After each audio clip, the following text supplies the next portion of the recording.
Assalamualaikum warahmatullahi wabarakatuh.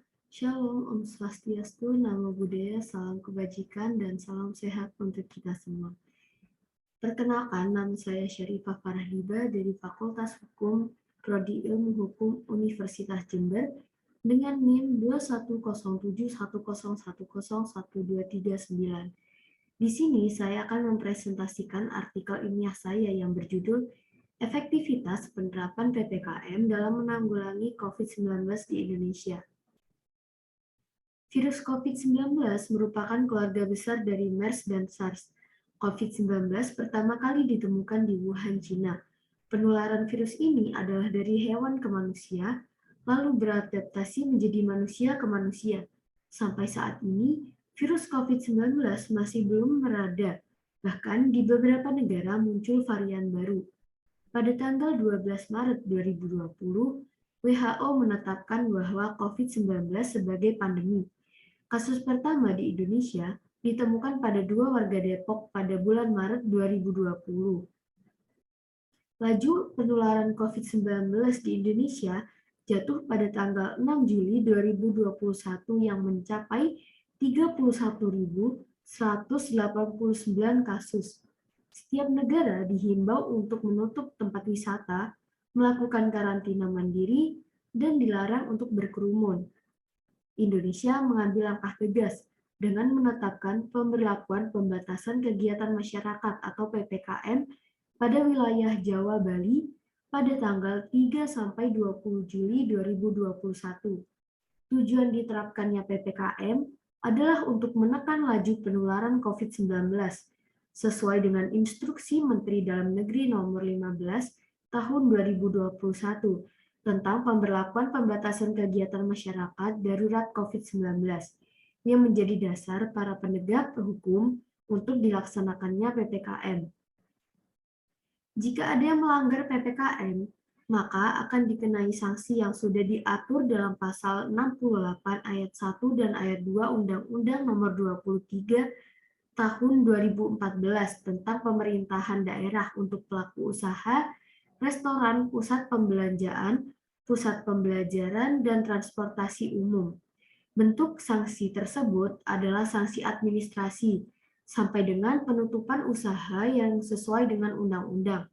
Sedangkan sanksi bagi pelaku perseorangan sudah diatur dalam Undang-Undang Nomor 4 Tahun 1984 tentang wabah penyakit menular dan Undang-Undang Nomor 6 Tahun 2018 tentang karantina kesehatan.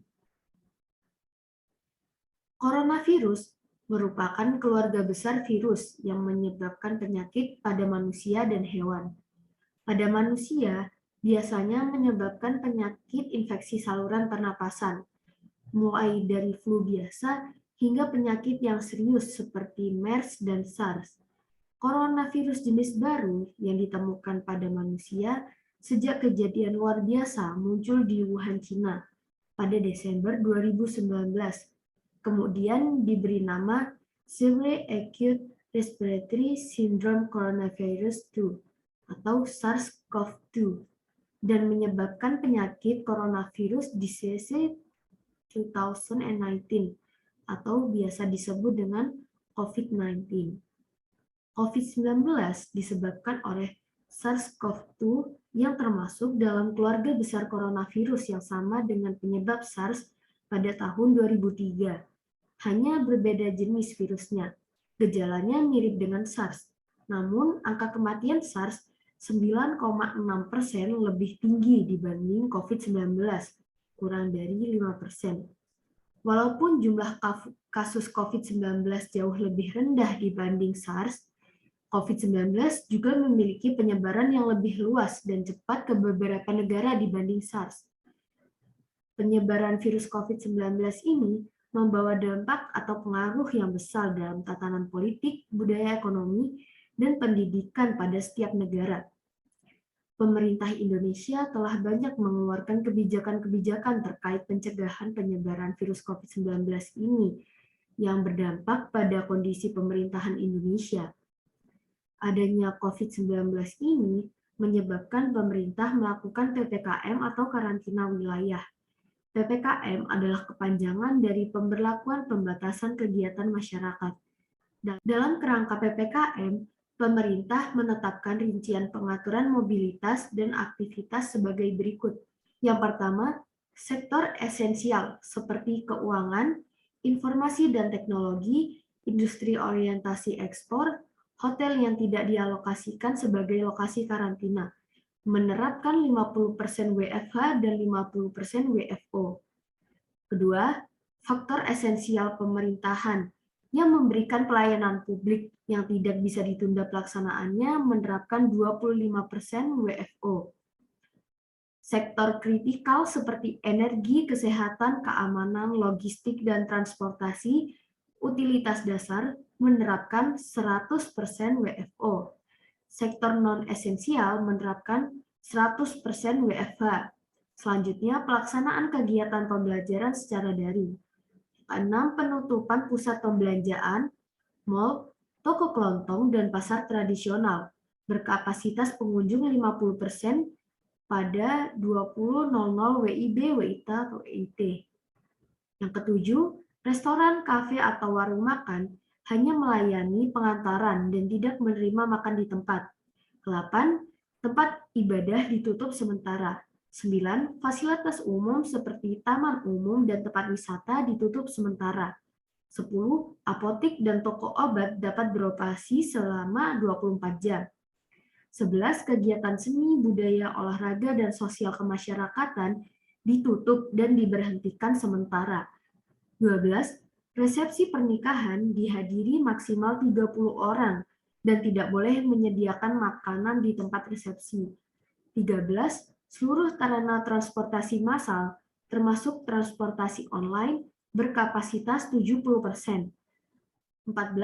Pemakaian face shield harus dengan masker yang menutupi mulut dan hidung. 15. Atau yang terakhir, pelaku perjalanan jarak jauh, yaitu pengguna kendaraan pribadi dan calon penumpang transportasi umum, harus menunjukkan kartu vaksin, minimal vaksin dosis pertama, dan PCR H-2 untuk pesawat atau antigen H-1 untuk bis, kereta api, mobil pribadi, motor pribadi, dan kapal laut. Nah, peraturan PPKM di atas pada awalnya menimbulkan banyak pro dan kontra yang cukup besar dalam masyarakat, karena mereka masih beradaptasi dengan adanya PPKM. Tetapi, seiring berjalannya waktu saat ini, masyarakat sudah mulai terbiasa dengan penerapan PPKM, dan mereka sudah mulai bisa mengendalikan diri serta mematuhi penerapan PPKM tersebut. Berdasarkan data dari Satuan Penanganan COVID-19 Indonesia, PPKM terbukti efektif dalam menanggulangi kasus COVID-19 di Indonesia, yang semula level 4 berwarna merah menjadi level 3, 2, maupun 1. Selanjutnya, terkait dengan dampak selama PPKM, yaitu terdiri dari dampak positif dan dampak negatif. Dampak positifnya yaitu menurunnya kasus COVID-19, memiliki waktu lebih untuk mengembangkan bakat, teraturnya pola hidup, dan memiliki waktu lebih banyak bersama keluarga. Sedangkan dampak negatifnya yaitu proses pembelajaran dilakukan secara daring, sehingga banyak siswa dan mahasiswa yang tidak memahami materi, rawan pencurian, perekonomian tidak stabil, kurang bersosialisasi dengan sekitar, hilangnya mata pencaharian, merasa bosan di rumah saja, dan meningkatnya rasa malas. Nah, tetapi pada saat ini, masyarakat sudah merasakan dampak dari adanya PPKM, yang sudah jelas terbukti kasus COVID-19 di Indonesia menurun secara signifikan. Selain itu, pemerintah juga sudah memberikan kelonggaran dan peraturan-peraturan waktu dalam berbelanja dan berjualan, meskipun dengan adanya syarat-syarat tertentu yang harus dilaksanakan oleh masyarakat. Tetapi syarat ini juga menguntungkan bagi masyarakat seperti saat ini. Kemana-mana harus vaksin terlebih dahulu. Pada akhirnya semua ini dilakukan untuk kebaikan masyarakat di Indonesia. Dan terakhir, di sini saya akan menyampaikan kesimpulan dari artikel saya. Virus COVID-19 merupakan pandemi terbesar yang terjadi di dunia. Penyebarannya mulai dari kota Wuhan, Cina. Di Indonesia sendiri mulai menyebar pada bulan Maret 2020, di mana orang yang pertama kali terjangkit virus berdomisili di Depok, Jawa Barat. Virus ini menyebar dengan cepat melalui udara dan physical touch antara manusia. Pemerintah Indonesia dengan sigap mengambil langkah utama dalam pencegahannya, yaitu dengan pemberlakuan pembatasan kegiatan masyarakat atau PPKM di wilayah Jawa Bali pada tanggal 3 sampai 20 Juli 2021. PPKM diberlakukan dengan tujuan mengurangi angka penularan COVID di Indonesia. Sanksi bagi pelanggar diatur dalam pasal 68 ayat 1 dan ayat 2 Undang-Undang Nomor 23 Tahun 2014, Undang-Undang Nomor 4 Tahun 1984 tentang wabah penyakit menular, dan Undang-Undang Nomor 6 Tahun 2018 tentang karantina kesehatan. Sejak pertama kasus COVID ditemukan di Indonesia, pemerintah sudah melakukan usaha semaksimal mungkin, tentu saja dengan mempertimbangkan apa saja dampak yang akan terjadi, dan memberikan pelayanan terbaik bagi warga yang terjangkit virus ini. Di seluruh negara di dunia, lonjakan kasus COVID pun tidak dapat dihindari. Pasti ada waktu kritis dan mereda, sama dengan di Indonesia. Dari data Satuan Tugas Penanganan COVID-19 yang sudah dirilis pada 11 Oktober kemarin, didapat angka penurunan COVID dari bulan Juli sampai Oktober sangat drastis.